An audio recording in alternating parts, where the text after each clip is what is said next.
Welcome to Donmar TV News Channel, mga nagbabagong balita sa buwan ng Agosto. Eto na nga, si Arnold Clavio. Hindi ko kayo magtataka dito kay Arnold Clavio, no? Ang lupit nitong tao na ito, ang masasabi natin ibang level ang kakapalan ng mukha nito. Di ba nagsalita si Sara Balabagan, di ba? Niwala man lang siyang remorse itong si Arnold Clavio. Tingnan ninyo ha, punta ho kayo sa kanyang Instagram. Okay, punta ho kayo sa kanyang Instagram. Ako si Igan, yan ho yung kanyang pangalan doon. Wala man lang siyang ka-remorse, wala man lang siyang pasensya na ho, nagkamali lang ho ako noon, marupok lang din ho ako, at tinake advantage ko yung marupok na tao. Wala ho siyang ganyan. Ano ang pinagagawa niya? Yun, nagpapagupit, nag-go-golf. Yun ang pinopost niya sa Instagram ha, nag-go-golf siya, nagpapagupit. Wala man lang siyang talagang paghingi ng sorry. Di ba pinoint out na nga natin, napakalaking hong pagkakamali ho itong ginawa nito ni Arnold Clavio. Bakit to? Mantakin mo. Pinost ko nga, di ba, si Ben Tulpo. Si Ben Tulpo, meron siyang staff. At meron silang tinutulungang babae, mag-ina, dahil inabuso ata. Etong kanyang staff na lalaki, na fuckboy, niligawan yung babae na kanilang tinutulungan. At itong habang nililigawan niya ito kung ano pinapangako, tapos kung ano sinasabi, medyo kasiraan pa dun sa istasyon nila, dito kay Ben Tulpo.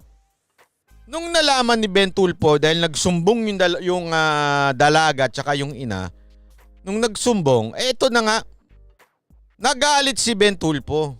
Pinahiya niya, binidyo niya. Pinahiya niya at sinisante niya itong staff niya. Ano bang ginawa? Nanligaw lang naman. Ligaw lang. Okay? Sa loob-loob ko nga ano ba naman masama kung manligaw yun? Kung nagustuhan niya yung babae. Okay? Pero, siyempre, masasabi nating para naman sa salitang ethics, okay? At masasabi mong wag ka namang makapalang muka. Tinutulungan natin yan. Tapos alam mong marupok yung tao dahil nagka-problema, emotional, bigla mong liligawan. Sa madaling salita mahiya-hiya ka naman sa apog mo. Ganun ang ginawa. Sinisante pinahiya. Sabi ko nga, etong si Arnold Clavio, hindi lang ito nanligaw. Unang-una, minor de edad yung kanyang biktima. Bakit biktima? Alam nyo ba ibig sabihin ng minor de edad? Ibig sabihin hindi pa makapag-isip ng tama yan. Pangalawa, may problema nga yan dun sa kanilang pinagtatrabahuang bansa. Emotional yan dahil pinagbibintangan siyang nakapatay. Basta alam ko nakapatay parang gano'n, pinagbibintangan dahil inabuso sa nung amo niya. Something like that, okay? Medyo ganyan din ang problema ng ibang mga kababayan natin dyan sa ibang bansa, lalo na sa Middle East. Tapos, iniligtas ng pamahalaan at itong si Arnold Clavio ang nakapag-interview. Kung hindi ka nga naman tarantado, gago, ulul, ito sa totoo to bakit mo liligawan yung napakarupok na tao? Dumadaan sa emosyon yun naabuso. Tapos, aabusuhin mo? Paano? Baka sabihin ninyo hindi, niligawan naman, minahal naman. Mali pa rin yun. Bakit minor de edad yung tao Galing sa isang hindi magandang sitwasyon. Tapos bigla kang makikipagtalik. Abay, wala ka lang ethics. Baboy ka pa. Yan o talaga ang ano ko eh. Tama to si bodyguard. Bantay sa lakay. Alam mo yung sobrang kababuyan ho yan. Hindi ko talaga matiis. Sabi ko eh. Biktima na ito eh. Biktima na nga ng pang-aabuso ng amo. Minor de edad na. Tapos, ikaw yung nabigyan ng chance na mag-exclusive. In-exclusive mo talaga. Grabe ang hiya mo, Brad. Bernard Flores, salamat po. Pasensya na. May ubo pa rin ho tayo. Ha? Akin nasa loob-loob ko ha, napakababoy naman ng klaseng tao nito ni Mr. Arnold Clavio. Hindi ko masasabi kung asa ka tamang, dapat magpatingin siya. Honestly ha, dapat to magpatingin siya. Sabi ko nga sana nga kung wala kang asawa, hindi eh. Mantakin mo, may asawa na, minor de edad pa, naabuso na yung tao. Tapos, iti-take mo pa siya for ng talagang mag-ano ka pa, mga ano ka pa tawag doon. Talagang sasamantalahin mo pa yung pagkakataon na marupok yung tao. Pagsasamantala ng pagkakataon yun, Brad. Alam mo ba yun? Marupok yung tao. At ang malungkot niyan, wala ni isang media na nag-report.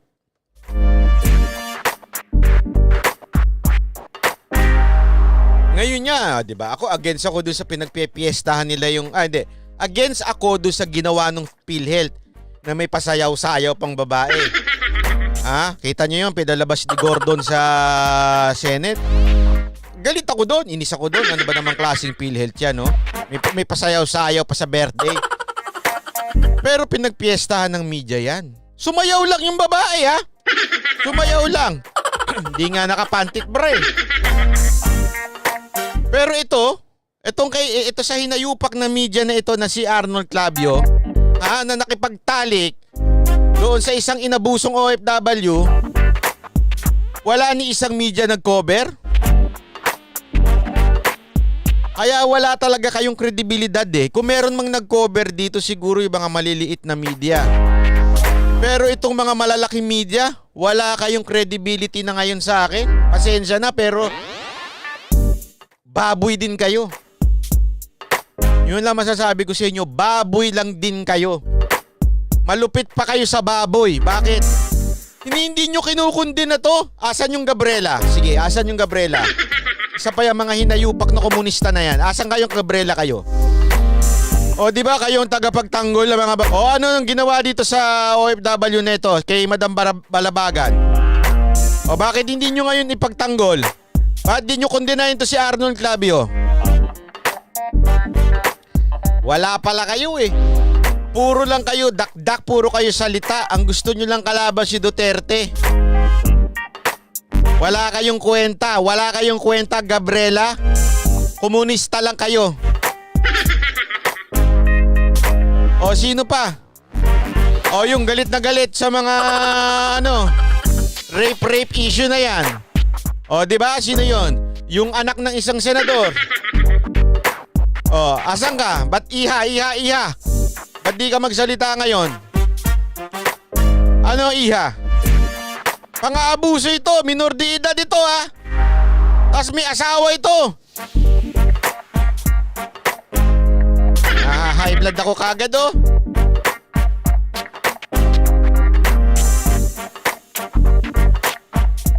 Jaime, nagising ang mga taga-Canada. Jaime Villa Escusa, glad to see you. Salamat po.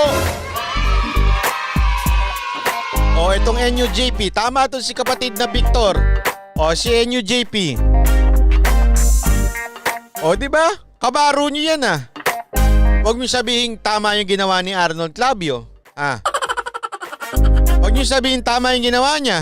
Bakit di niyo kondinahin? Siguro kung DDS yan. Baka binalita niyo eh. Pati nga yung COVID ko, binalita na mga anak kayo ng tutsa. Ano naman yung importante doon sa COVID ko?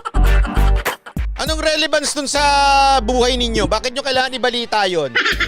Diba, binalita ng TV5, binalita ng... tama ba? TV5 o? Ewan ko, tama, oo. Ang GMA, binalita rin ng ABS. COVID ko, walang kakwenta-kwenta, wala namang relevance sa taong bayan yun. Hindi naman ako kilala, ba't nyo kailangan ibalita? Pero ito, kilalang kilala, si Arnold Clavio, si Arn. Kilalang kilala. May ginawang katarantaduhan, hindi nyo binabalita. Anong tawag sa inyo? Ay, tarantado rin kayo. Hindi, sorry sa term. Okay, sorry kung nagmumura ako ngayon, ha. Pasensya na. Pero ang best description ng ginawa nitong tao na ito. Medyo maling-maliho maling-maliho talaga. Hindi ako ngayon, naiinis ako hindi dahil sa mali yung ginawa niya. Aside from doon sa mali, pumunta kayo sa Instagram ni Arnold Clavio, mabibuwisit talaga kayo. Ako si Igan. Tingnan nyo. Masaya siya. Wala siyang ka-remorse. Simple life, salamat po. Thank you very much. Health is our wealth. Oh, Marmy and Joel from London. Thank you po.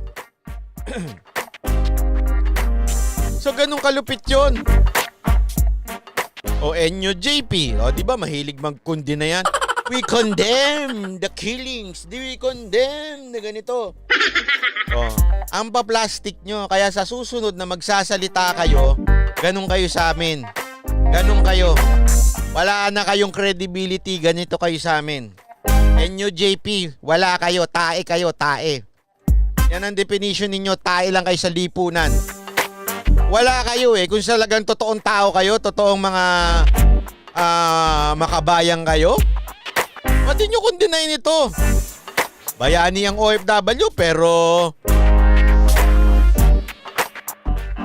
ginapang? Ng tutsa yan. Diba? Kakainis Hypocrisy. Sabi nga, as its finest. Totoo naman. Talagang sabi ko, yun na nga lang katulad nila Ontiveros na yung para sa kababae. Itong anak ni senador na ito, para sa mga kababaihan. Yung mga ABS-CBN na artista na para sa mga kababaihan. Ni isa walang nagsalita sa inyo laban kay Arnold Clavio. Takot ba kayo dahil media siya? Yung totoo, takot kayo dahil media siya?